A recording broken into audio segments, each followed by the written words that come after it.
Les Hospices civils de Lyon, donc ce sont les hôpitaux, hein, et la Société anonyme de construction de la ville de Lyon, qui est son bailleur social, sont dans de graves difficultés financières. L'un à cause d'investissements colossaux, dit-elle, l'autre à cause d'emprunts toxiques. La ville a-t-elle failli dans sa tutelle de ces deux sociétés ? Je vois que ce ne sont pas forcément des amis internautes qui m'interrogent. Et je peux démentir.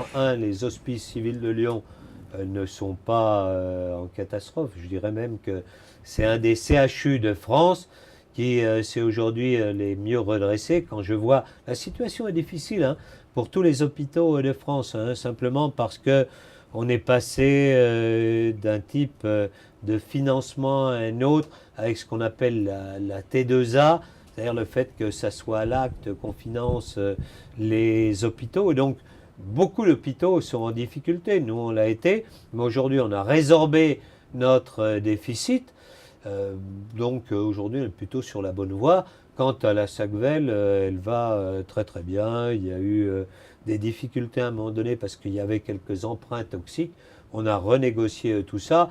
Je veux dire que la part des emprunts toxiques, par rapport par exemple à la ville voisine de Lyon, qui était Saint-Étienne, à l'époque gérée par un maire UMP, il avait 80% d'emprunts toxiques.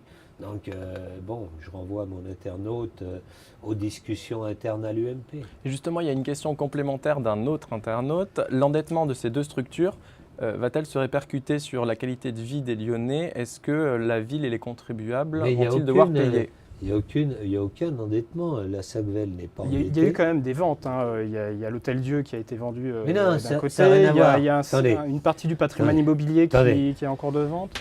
Nous avons, si on parle Hospice civil de Lyon, nous avons un plan qui a fait qu'aujourd'hui, on a rénové l'hôpital de la Croix-Rousse, donc un hôpital tout neuf. On a construit l'hôpital mère-enfant dans l'est de l'agglomération lyonnaise. On a fait un hôpital neuf au sud de Lyon.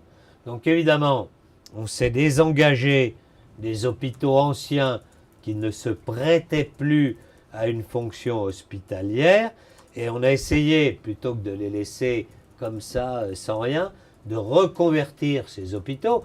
Et aujourd'hui, par exemple, je vous invite à venir à l'Anticaille qui surplombe Lyon et qui est aujourd'hui un des plus beaux sites de l'agglomération lyonnaise reconvertie. Puis on est en train de reconvertir l'Hôtel-Dieu pour un projet de 150 millions d'euros. Donc là aussi, je vous invite, mais là, dans quelques années, ça sera quand même extraordinaire. Les grands projets, on aura peut-être l'occasion d'en parler, si on a le temps, j'espère.